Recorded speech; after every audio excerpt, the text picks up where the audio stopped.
မူရစေအရက်မိမနဲ့ပါတီပွဲတွေဒါရီယာနာမည်ကြီးဘောလုံးသမားတွေရဲ့ပကုံးပေါ်ကိုကြားရောက်လာတတ်တဲ့မတားဆီးနိုင်တဲ့သွေးဆောင်မှုစည်ရင်းတွေကအချို့ပဲဖြစ်ပါတယ်အကျဉ်းစိုးတွေကြောင့်အရာအလုံးကိုဆုံးရှုံးသွားခဲ့ရတဲ့ထင်ရှားတဲ့ဖြစ်ရပ်တွေကိုကျွန်တော်ဒီနေ့တင်ဆက်ပေးသွားမှာပါလေ့ကျင့်ရေးကွန်းမှာမူယူယူဖြစ်နေတာကနေပြင်းထန်တဲ့မူရစေဆွဲလန်းမှုနဲ့နီးပြကြောက်ကိုပြန်လေရန်တွေ့တာမျိုးတွေထိပါဝင်ပါတယ်နောက်ဆုံးမှာတော့နာမည်ကြီးကိုသမားတယောက်ကသူ့ရဲ့နှုတ်ဝက်ချက်တွေမပေါက်ကြအောင်ရည်စားပြုတ်သူကိုတပ်ပစ်ခဲ့တဲ့ကြောက်စရာအကောင်ဆုံးဖြစ်ရပ်ကိုလည်းတင်ဆက်ပေးသွားမှာမို့အဆုံးထိကြည်ပေးကြပါအောင်နံပါတ်1ကိုကင်းနဲ့ဘောအနာဂတ်ကိုလဲလှယ်ခဲ့တဲ့အာရီယာမူတူရိုမာနီးယားတိုက်စစ်မှုအာရီယာမူတူဟာအီတလီမှာတောက်ပခဲ့ပြီးမော်ဒယ်ဝါချန်စင်သစ်စီရောက်ခဲ့ပါတယ်ဒါပေမဲ့ဘီဒိန်ကိုရောက်တာနဲ့အရက်နဲ့ကိုကဲပြဿနာတွေစတင်ခဲ့ပါတယ်ရုတ်တရက်ရလာတဲ့ကြော်ကြားမှုကိုသူမကင်တွယ်နိုင်ခဲ့ပါဘူးရလက်အနေနဲ့ချယ်ဆီကထုတ်ပယ်ခံရပြီးဂျူဗင်တက်နဲ့ဖီယိုရင်တီးနားတို့မှာနာမည်ပြန်ဆယ်ဖို့စ조사ခဲ့ပေမဲ့2010မှာမူရစေးကြောင့်ပဲထပ်ပြီးကြာဆုံးခဲ့ရပါတယ်သူ့အတွက်တော့ဘောလုံးထက်ပျော်ပါမှုကပိုအရေးကြီးသွားခဲ့တာပါနံပါတ်2ရီယယ်မက်ဒရစ်ရဲ့အမှားကြီးတစ်ခုဖြစ်တဲ့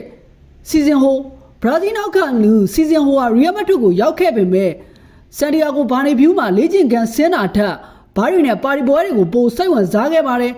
ဒါကြောင့်ရီယယ်မှာ26ပွဲပဲကစားခွင့်ရခဲ့ပါတယ်ရိုးမားမှာအခွင့်အရေးထက်ရခဲ့ပေမဲ့အရက်နဲ့စီကံမဲမှုကြောင့်ပဲဥရောပကလပ်တွေကိုထောက်ရနှုတ်ဆက်ပြီးဘရာဇီးကိုပြန်သွားခဲ့ရပါတယ်နံပါတ်3အန်ဒီဘန်ဒါမေရီအေဂျင့်နဲ့အင်တာတို့မှာကစားခဲ့တဲ့ဒီကစားသမားဟာ2005မှာအေဗာတန်ကိုရောက်ခဲ့ပါတယ်ဒါပေမဲ့အင်္ဂလန်မှာသူဟာတကိုယ်တည်းအထီးကျန်တယ်လို့ခံစားရပြီးစိတ်ဖိစီးမှုကိုမူရစေးနဲ့ဖြေဖျောက်ခဲ့ပါတယ်အရာလုံးဆိုးရတော့မယ်ဆိုတာသိတဲ့အခါအိမ်ပြန်ဖို့ဆုံးဖြတ်ခဲ့ပေမဲ့သူ့ရဲ့ခြေစွမ်းကတော့အရင်လိုဘယ်တော့မှပြန်မကောင်းလာတော့ပါဘူးနံပါတ်4ချစ်သူဟောင်းရဲ့အရှုပ်တော်ပုံနဲ့အရီရာမီပြည်သက်နောက်ခံလူအရီရာမီရဲ့ဘောဟာမော်ဒယ်အန်ဆင်နဲ့လမ်းခွဲပြီးနောက်ပြောင်းပြန်ဖြစ်သွားခဲ့ပါတယ်ပါမီလာကသူ့ကိုလူသမားလို့ခေါ်တယ်လို့သူ့ကိုနှိပ်စက်ညှဉ်းပန်းခဲ့တဲ့အထောက်အထားတွေကိုပါထုတ်ပြန်ခဲ့ပါတယ်ရလက်အနေနဲ့ရာမီယာအရှုပ်တော်ပုံတွေကြားထဲမှာအနားယူဖို့ဖိအားပေးခံခဲ့ရပါတယ်နံပါတ်5ဆေးရမွဲတွေစာကွယ်လွန်ခဲ့ရတဲ့ဂန်နဝင်ကြီးဂါရင်ချာပီလီတာမရှိရင်ဘရာဇီးရဲ့ဘယင်လို့အခေါ်ခံရမယ့်ဂါရင်ချာပါတီတွေနဲ့ဘားတွေမှာပတ်စံတွေကိုဖြုတ်တီးခဲ့ပါတယ်နောက်ဆုံးမှာတော့ဒီကမ္ဘာချန်ပီယံကြီးကအသက်50မပြည့်ခင်မှာတင်အရက်ကြောင်ဖြစ်တဲ့အသေးရောဂါနဲ့ဆေးရမွဲတွေစာကွယ်လွန်ခဲ့ရပါတယ်နံပါတ်6ကိုယ့်အိမ်ကိုမီးရှို့ခဲ့တဲ့နောက်ခံလူဘရီနိုဘိုဂျီဘိုင်ယန်မြူးနစ်ရဲ့အကူအားမဲ့နောက်ခံလူဘရီနိုဟာအရက်ဆွဲခဲ့ပါတယ်2017မှာသူဟာအမခံငွေရဖို့အတွက်မူယူပြီးကိုယ့်အိမ်ကိုမီးရှို့ခဲ့ပါတယ်ဒါကြောင့်ဂျာမနီရဲတပ်ဖွဲ့ကသူ့ကိုထောင်ဒဏ်3နှစ်ကျော်ချမှတ်ခဲ့ပါတယ်နံပါတ်9ရုရှားမိန်းကလေးတွေကိုယူသွသူဝယ်လင်တန်ရုရှားလိရဲ့ဂိုးသွင်းရင်ဝယ်လင်တန်ဟာနိုင်ကလပ်တွေနဲ့ရုရှားမိန်းကလေးတွေကိုအလွန်ယူသွပါတယ်နီးပြချုပ်ကအကြိမ်ကြိမ်သတိပေးပေမဲ့မရတဲ့အဆုံးအသင်းကနေထုတ်ပယ်ခံခဲ့ရပါတယ်နံပါတ်10တရေသမီးနဲ့အချစ်ဇလန်စခဲ့တဲ့အလက်ဇန်ဒါပါတိုအေစီမီလန်ရဲ့ကျယ်ပွန်ပါတိုဟာအသင်းပိုင်ရှင်ရဲ့သမီးဘာဗရာဘာလူစကိုနီနဲ့ချစ်ကြိုက်ခဲ့ပါတယ်ဒါပေမဲ့အဲ့ဒီနောက်ပိုင်းမှာဒဏ်ရာတွေဇက်တိုက်ရလာသလိုအသင်းမော်တွေနဲ့ဆက်ဆံရေးပြက်ပြားလာပါတယ်နီးပြအဲလီဂရီကသူ့ကိုရောင်းထုတ်ဖို့တောင်းဆိုခဲ့ရပြီးသူဟာဥရောပမှာဘာအောင်မြင်မှုမှထပ်မရတော့ပါဘူးနံပါတ်9အာတူဘာကပြန်လာတဲ့အီဂရီဂျီအရီယာနိုဟော်နာဒိုကြီးရဲ့စက္ကန့်သူလို့သတ်မှတ်ခံရတဲ့အရီယာနိုဟာ